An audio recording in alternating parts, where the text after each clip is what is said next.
Swadika, welcome to Be My Guest. I'm Chalapansa Narula, very glad to be here as your host.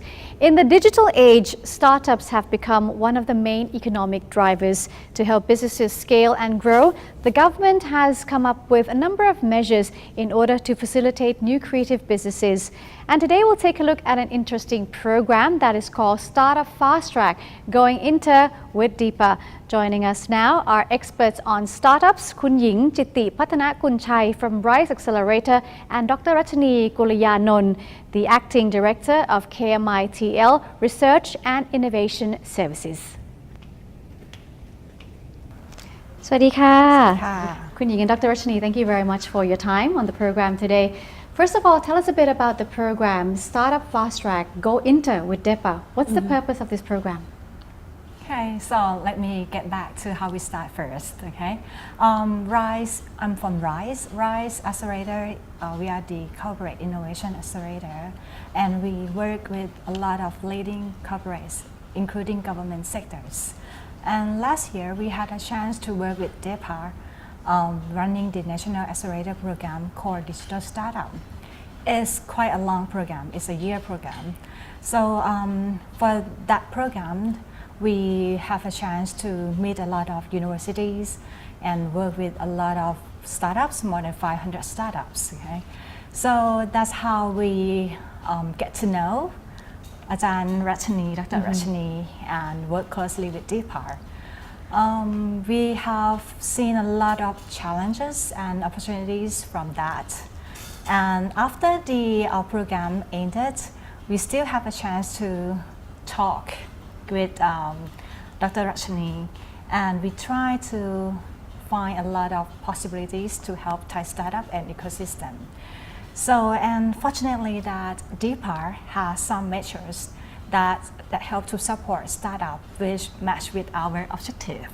So we come to work together and propose to DEPA, and luckily DEPA accept and agree what we propose. Yeah. So that's how the program came about, Startup FastTrack. But before we get into the details of the program, let me ask you about the picture of the startup industry in Thailand at present. How competitive are Thai startups comparing to our major players in the region? Okay, so maybe I'll start and you can add in. So the overall startup in Thailand, if we look in comparison to the world nowadays, basically Startup Thailand, we have a lot of them. Many of them are digital based, but we are still quite challenged in the sense that we don't go deep in the technology. And that's why for startups in Thailand, in many cases, what we have seen are digital e-commerce or apps or small IoTs, which in the big global market, it's quite challenging for these startups to go compete with other giants against abroad. So for that sense, this is where we are kind of, when we discuss, we say, okay, so maybe it's the process in which we obtain these startups are quite reverse in the sense that in Thailand, what we do is we're trying to come up with some kind of startup businesses, but we didn't quite go down deep into technology to see what actually empower these startups to make it sustainable and be able to compete with others across the global markets. Where in the international markets, when we looked at startups, usually they come from maybe mostly will be from research, from laboratories, or from student projects. So these are coming from actually some group of people trying to solve some social or economic problem, real world problem. When they find the pain point. Exactly. It has to be painful enough to make it a startup. And then eventually develop into a startup, a business. So right now what we are talking about is we have the expertise in both worlds. We have the technology side and we have the economic and marketing side, business side. So how can we bridge that gap for startups in Thailand? When we talk about technologies, we have a lot of researchers, students who are capable. Some of them are even world-class championship when we go to compete in the world competitions. But they don't really have awareness of what they have very good idea and technologies, but somehow when it comes to certain stage, you have to look at the business and marketing sides as well to be very successful startup. Right. Yeah. Would that be the weakness of Thai startups? Yeah, That they're not we well-rounded It's enough. something that we can improve that. They might not have enough knowledge for that, okay? But luckily that in Thailand, in Thai ecosystem, we have a lot of experts in this, but they couldn't connect to that group of people. So as RISE, as we have a lot of connections across the world. I mean, really across the world, because we have a lot of the partnership in Malaysia, Singapore, in Korea, and Japan, USA, and we can connect those ideas with the expert, those who very specialize in specific area, to transfer the knowledge, share the technologies, and help them with the real business. Dr. Rachani, what are your thoughts on the areas that you think Thailand should be focusing on Thai startups in order to increase their competitive edge, as you are actually the head of Research and Innovation Service of KMITL? I'm looking at the Thailand as a country. We are very lucky. We have many resources that everyone across the world are jealous about. Let's talk about tourism. We have great places, wonderful places. People want to come here for vacations. We have agriculture, food. We throw all the seeds, any kind of seeds in the ground, and we get some kind of fruits. So we do have a lot of different markets that we can explore. The government actually do a very good homework for us, the new S-curve and the new engine of growth, where they are trying to push the biotech for the health and agriculture, even the energy. That's one of the big things that we also have to look at.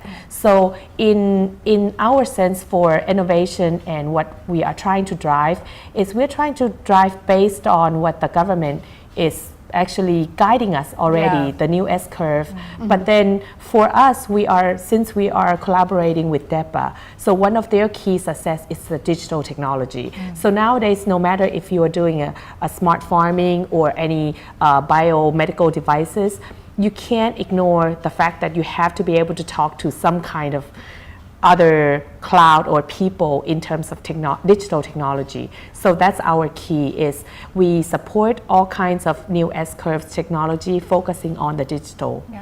The private sector is doing a wonderful job. Academic institutions, RISE Accelerator, That's the why private sector. We talk for a period that we need to do something together. Exactly. But as for the level of support that Thai startups are receiving from the government, how would you say the assistance is comparing to Singapore, Malaysia, where their startups are pretty successful? Comparing to the past few years, the government tried very hard to understand startup way, and try to support the startup. We can see that there's a lot of measures, a lot of support from the government, and we are happy to see that. But somehow the startups still find it a bit difficult to reach, to contact to the DEPA, to the government, for example. So they will come to us, or for example, like the students or the researcher, of course, they will go to the universities, executive, and talk, So since we are here and we have the connection, we have the network, it is our role and responsibility to help them to bridge and to get them connected. Connection is key, I it's believe, key, in order to for make making startups business, become successful nationally and at the international level as well. So there are a number of measures, and of course one of which is the FastTrack program, Go International with DEPA. What are the details of the program? We'll find out when Be My Guest returns. Welcome back. You're watching Be My Guest, and we are still with our two experts, Kun Ying from RISE Accelerator, an expert on startup, and Dr. Rachani from KMITL. We're talking about the Startup FastTrack program going international with DEPA. Now, when you say FastTrack, tell us a bit about what kind of assistance will the startups be receiving, and how is it going to be different from the existing measures? When we talk about move fast, because when we talk about startup, everything is fast, right? So we come to think and discuss how to help them move faster. Of course, network connection is very important. In whatever business industry, if you have connection, you have to admit that if you have the connection, if you know someone, you have more partners, building more partners, then will help you move faster. And secondly, when you're talking about like expanding your business, expanding your market, one factor that is necessary is about the funding. Without funding, you can't move fast. Okay, so as a startup, you don't have much fun. We all know that, okay? Unless your parents is very rich, okay? So in that, okay, we come here. We are here. The startup FastTrack project help you to reach the source of fund opportunities, yeah, in Thailand and as well as overseas. And in a sense that, you know, we also give them funding, and at the same time we want to challenge them to prove their concept if they are capable of scale up to the international level or not. So during this program there will be some activities that they will take part where we will challenge them, and for those teams who are not quite there yet, we will try to give them, you know, any kind of support to bring it to the global level as much as possible. Yeah. Will this program cover all types of startup? In general, yes. We don't want to limit any startup. We want to open to all, but in a sense that we want, if we are having the international as a goal, then we can't avoid saying we don't use digital in some sense. Yeah. So in that sense, we are open to any kind of technology, any kind of markets, with the exception maybe we want to focus on any kind of cooperating with any kind of digital economy. We talk about the businesses, the market, the e-commerce. There's no way you can't say we don't involve some kind of machine learnings now or any kind of technologies behind. So we want to focus on that intelligent, the digital sense of intelligent, much more than the traditional sense of maybe just the traditional agricultural product, food, in that sense. Okay. But do you have like a special preference for the new engines of growth that you mentioned earlier, as part of the program actually supports the government's aim under Thailand 4.0? If we want to look at the government's new engine of growth versus the startup and the compatibility between the two, I can maybe give some examples, maybe the agricultural and food, the biotech, biomedical tech, and also like maybe like environmentally friendly products. So packaging, plates, you know, these kind of creative economy, those kind will also focus. What we probably won't be able to focus so much more is, for example, energy. Renewable energy, these will be a little bit tougher. These are much bigger scale of the startup. So we probably won't be touching that as much as the biotech, agricultural, even the robotic and AI, we can probably touch in some sense, for example, if it's applied to market research or some kind of intelligent systems, but not in details. So any kind of, because we are quite limited with the period of this program, so we are probably looking at those 2 or 3 areas much more than the others. So besides the industry, we also look at the stage, whether they are ready to expand to overseas or not, and whether they are level to talk to the VC or not. Okay, so if they are at that stage, then we will accept them. So the details of the program, you said it's a short period of time. When does it start? And the participants that you're looking for, tell us a bit about the criteria. Okay, actually the program start in like May, and then because the purpose of this, objective of this is to bring them to participate in the Excellent Asia Summit 2018 in June. That will be the end of June. So we'll probably have like about two months to get them ready for that. Yeah. So basically you're looking for anybody. There could be entrepreneurs, there could be students, anybody who has an idea. So to come forward to register or to present their solutions to you. They can register online on the website. I will show you later, okay, the website. And then we have the committees to select 10 teams. We're going to select 10 teams.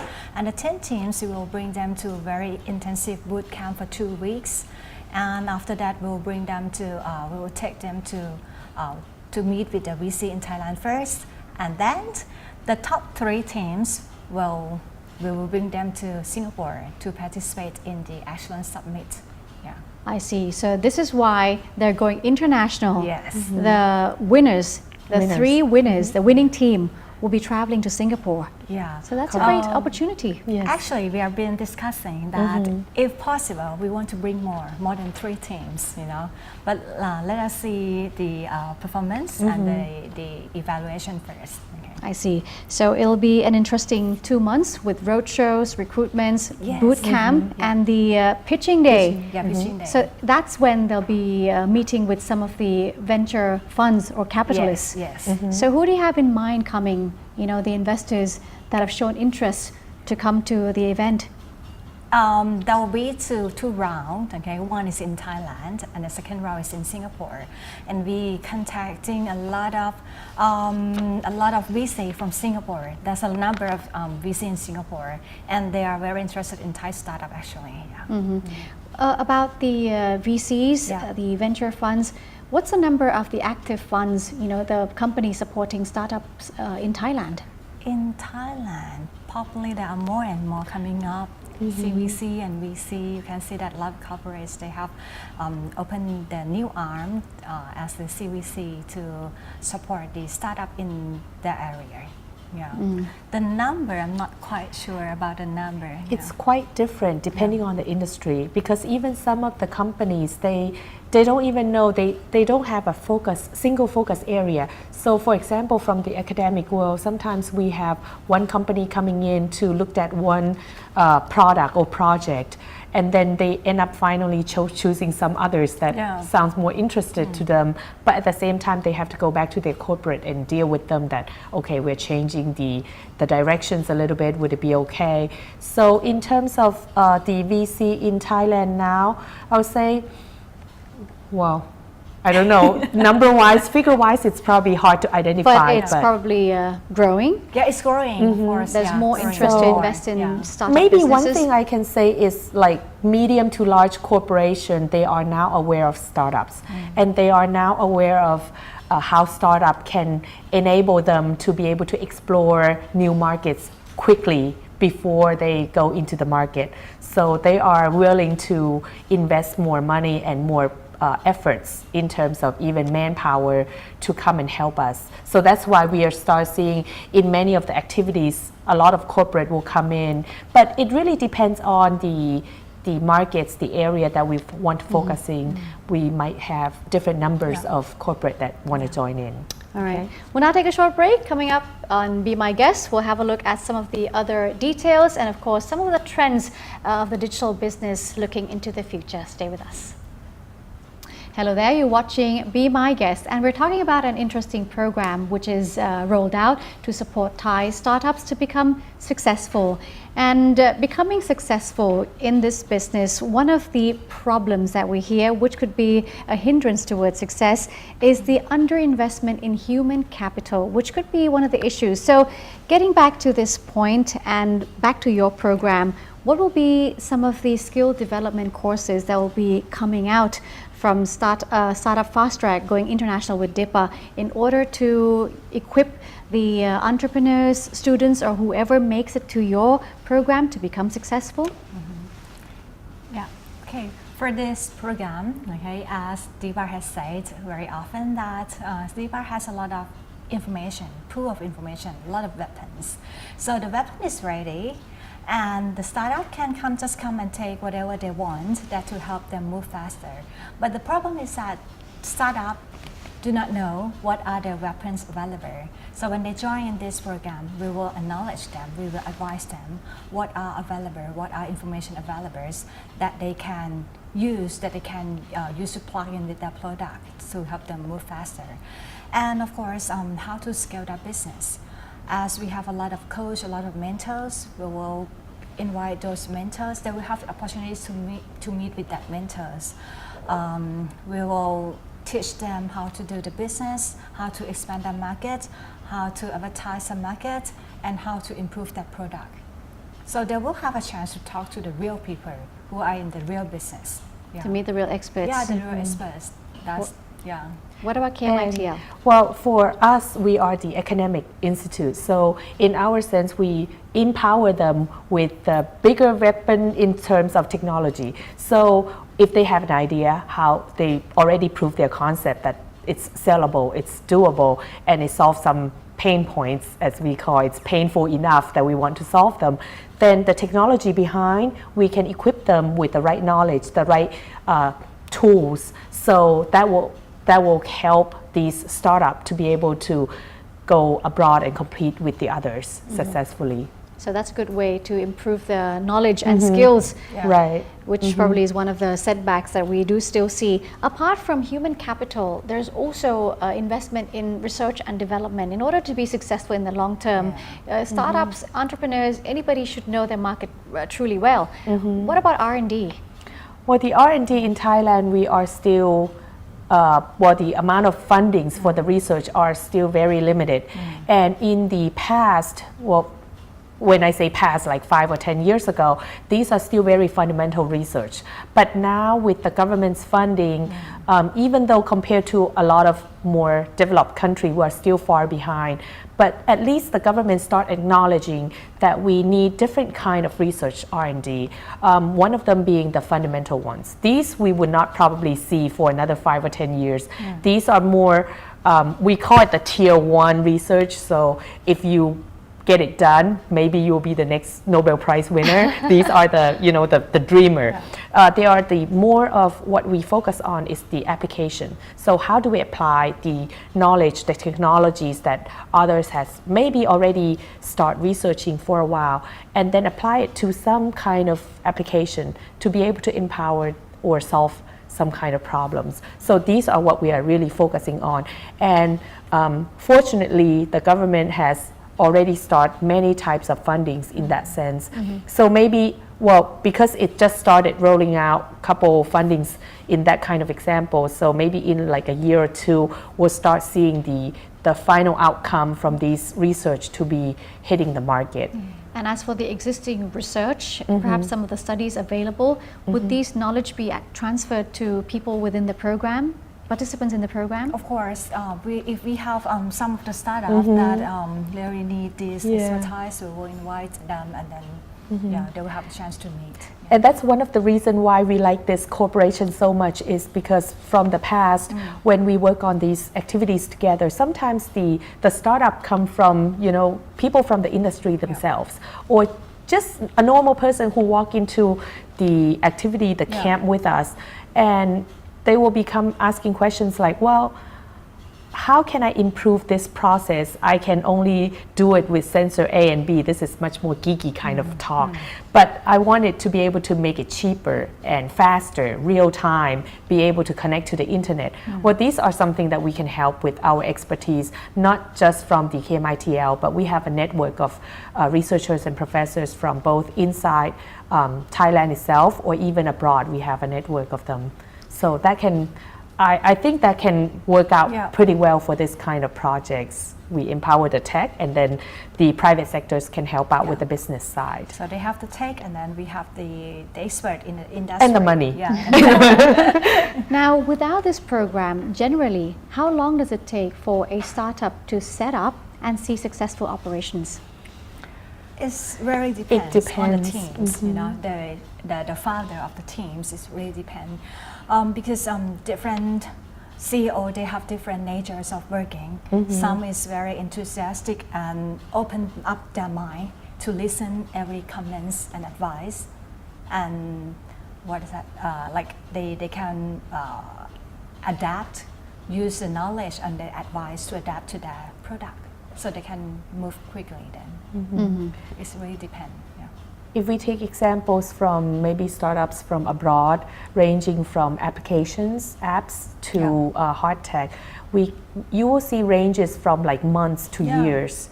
So, but then the keyword for success in this sense is that how do you roll out products as quickly as possible, but maybe it's not your final product. Maybe you want to keep it, upgrade version A, B, and C. So every couple months or so, we should be seeing something that you can start making income into the startup. Otherwise, your startup will start going downhill. And the government really like to use the word, the valley of death. So you never come out of that valley. So you see the picture. timing, whether it's the right time that you launch a product or not. That's obviously Yeah. an important factor. Yeah. Now, as for the trend of business in the digital world, and of course, the things that investors are looking for currently, would you like to share some information on that? If we're looking at the digital trend in general, Yep. so this year is really the digital year of the AI and machine learning. So in that sense, there are several things. For example, we already heard a lot of the word cryptocurrency, blockchain for the e-commerce side. So that's one type of AI and machine learning. There's also autonomous car, like in abroad in Singapore or in the US. Within that, we also have the machine learning itself, or even in the digital world itself, we have IoT, how all our pieces of devices involve us every day will be connected to the internet. That's also another type. And we have, for example, I don't know if you've heard of the digital twin. So digital twin is our twin, but in the digital format. So for example, when we go to see the doctor now, instead of having a profile that's a thick stack of papers that says, where have you been seeing doctors? These will be all encrypted into a digital profile, including your DNA and chromosomes. So these will be your digital twin, and that doesn't limit it to only people, but also, the systems as well. And also, like maybe one thing that we also have to look at is the cloud computing. Yeah. The power of how we connect everything to the cloud, the real server, and then be able to compute everything. So now the device that we have to carry will be smaller and smaller. So that will kind of we can utilize these kind of technologies much more. So in the digital sense, if we want to look at the three big groups, there will be the devices itself.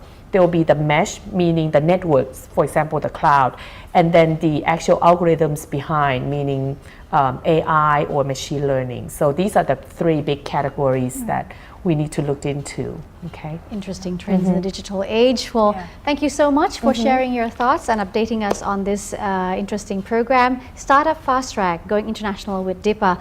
For those of you who might be interested, don't forget to have a look at the website. Either go to DEPA or perhaps to KMITL's website and even Rise Accelerator. Thank you very much.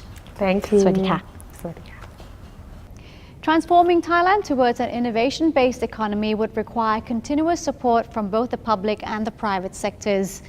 The FastTrack program, with the help of DEPA, is an important tool to help strengthen startup businesses and provide opportunities for them to succeed.